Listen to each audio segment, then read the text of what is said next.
Sa Mateo 1:17, nagpadayag nga dunay 42 ka henerasyon nga gihisgutan sa Biblia. Apan kung ato kining himay-himayon sa pagtuki niini gikan sa unang henerasyon kang Abraham adunay 14 ka henerasyon, ngadto kang David adunay 14 ka henerasyon, hangtod sa paglaling nila ngadto sa Babilonia, hangtod kang Kristo adunay 14, apan kung siksikon o tinagsaon pagsusi adunay 41 lang ka henerasyon, hangtod kang Jesus. Kinsa ba ang ika-42 na henerasyon? Kini ang Revelation of Grace. Kauman si Brother Paul Impang magatuki niini ang revelasyon sa grasya sa Dios. Revelation of Grace. Matag Domingo, alas 5 hangtod alas 5:30 sa hapon. Usa ayaw na paglakaw. Paminawon ta kini ang revelasyon sa grasya sa Dios.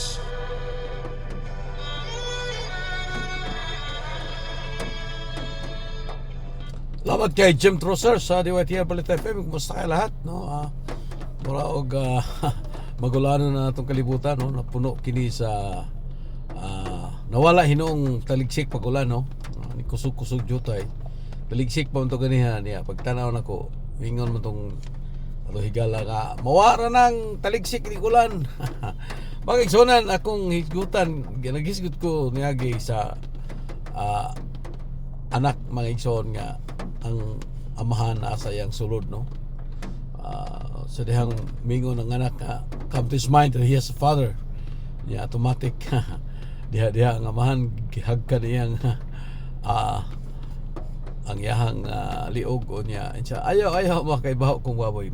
Magigsonan klaro kay nga pagkasulti igsoon ang ama wala gyud mabulag. Father is not separated, no? Kung naghunahuna ang atong mga kasimbahanan nga ang Dios to sa layo, to sa beyond the blue, to sa galaxy zone, layo ra kaya ang gingon sa Juan 14, no? Juan 14 bersikulo 2 o bisan sa 14 insa dili ko kamo biyaan nga ilo apan muanha ko kaninyo og makig-uban hangtod sa kahangturan. Ako gamahan og ang Espiritu Santo mo puyo diha ninyo. It means makaigsoon the kingdom of God is locked up within us, no? Kingdom of God is locked up within you, no? Sadang si Adan mga kaigsonan na dito aliwaros nagtago-tago. Mingon ang ama, asa man ka Adam? Ingon si Adam, tago ko Ginoo. Ngano tago maka? Hubo ko. Kisay nagsulti ni mo hubo? Si pastor.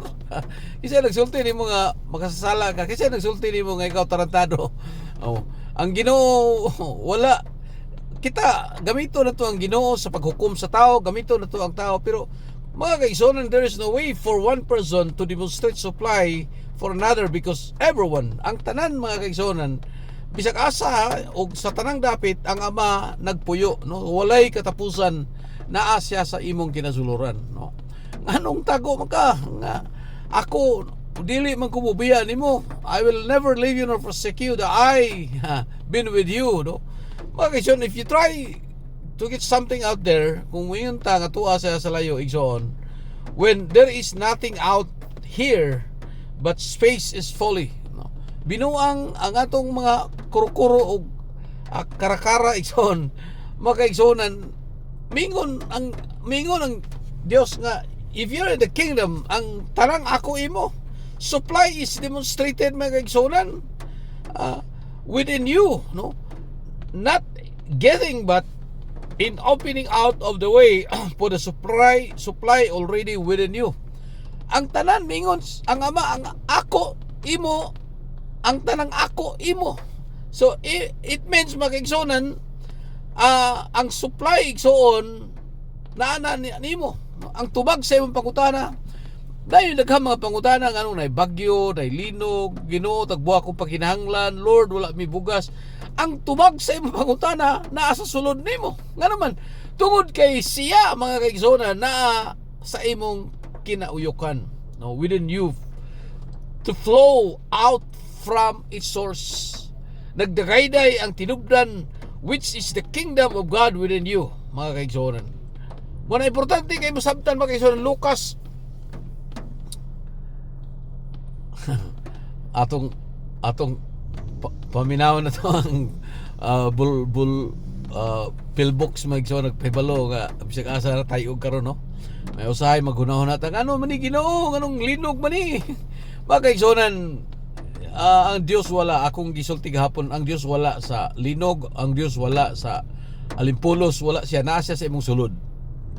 the inner being, no? So unsa may giingon sa Lucas 17:21 ison, no? Mingon ang atong Ginoo, usay moingon mo na dito na diri, no? Neither shall they say, lo here and lo there, for behold, the kingdom of God is within you. Ang kaharian sa Dios naa nimo. Kung mohangad ka, mangita kag Dios, kung muampo ka, mangay kag supply sa Ginoo makaigsunan, himo na tong messenger ang Ginoo, Lord, tagbuha akong panginahanglan, nganong wa man ka mutagbo Ginoo. Makaigsunan, it's not the problem. Ang problema diri, we are not aware. Tanawar ko ng elder brother, aware ba? Aware ba siya nga nasa sa gingharian? Usa may sulti sama, ang tanang ako imo, ang tanang imo ako. You've been with me since from the beginning. Unsa may sulti sa anak kamagangan, gilipay ka nako, ako kang abiba, kanunay ko nagatubang sa imuha. I'm standing in the door and begging and platter. We platter God, mingon ta, you're more than wonderful, you're marvelous, you're very good God. We platter aron giulugulugan na taon Dios para tagbo kunuhay ang atong panginahanglan. Pero mingon ang Ginoo, mingon wala dito, wala diri.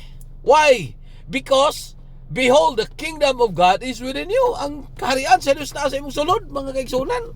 Wala nga Luke 15 verse 31 sa prodigal son. Mingon mga kaigsunan ang ama ngadto kaniya, Son, thou art with me, and all that I have is thine. Ikaw naa ka nako. Imo kong lipayon, imo kong ulug-ulugan, imo kong i-platter, imo kong magsigag pangayon ako. Ano magamagihaw? Ano mingon magka nga wa ko nimo ihawag kanding, gilipay ka nako sa tanang panahon ako kang gilipay. Wala gyud sipyat nga ako ni sipyat sa pagsimba. Kanunay jud kong nag lipay nimo. Magaigsonan, you can't platter God. Ephesians 1:17, that the God of our Lord Jesus Christ, the Father of glory, may give you the spirit of wisdom. Nagampo siya, si Pablo, nga maabrihan ang atong kukote, maabrihan ang atong kaalam, maigsoon, and revelation in the knowledge, mga kaigsonan, in the knowledge of Him. Verse 18. Verse 18, the eyes of your understanding being enlightened, that you may know what is the hope of His calling, and what the riches of the glory of His inheritance. In a sense, unsa ang kadato, ang talang ako imo, nganong wa magamagihaw. Ang anak maigsoon nga naabri ang hunahuna, ang anak nga come to his mind, metanoos, naglingkod siya dito sa pasawan sa mga baboy, unya nakamata siya, so, uy, naamlay ko ama, I need to go back,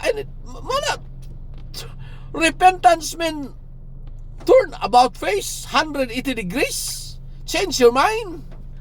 Na you have a father.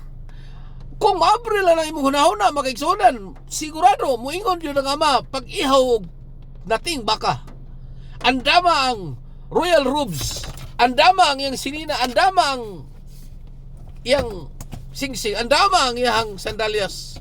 Paano ibuhaton sama? Dili ta magsigig ulog-ulog mga kaigsunan. We platter God. Ato ulog-ulogan ng Ginoo. Ato niya human mangay ita bigger renta niya mga kaigsunan.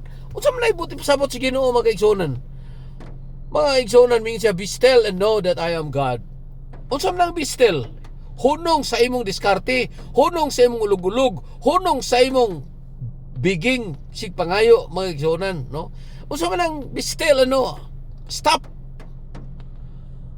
everything, no? Because the I am God. Be still and know that I am God.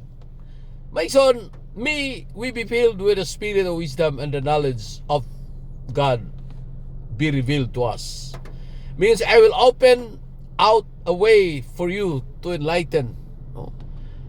Mga son, we can pray, Father, speak me, Lord, no? The servant is listening. I will open the avenue of awareness. Ang maabrihan ng akong sentido komon. Wala masuko ang Dios nimo. Gihigugma ka niya.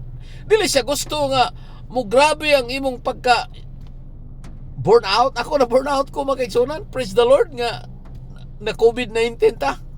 Ang tanan. Ang purpose sa Dios nga ma-COVID, makamuni-munita, makapamalandong. Pero balik na punta sa performance, balik na punta sa diskarte, balik na punta sa sayaw to mga pultahan. Ang challenge is not dancing in front of the door, but come inside.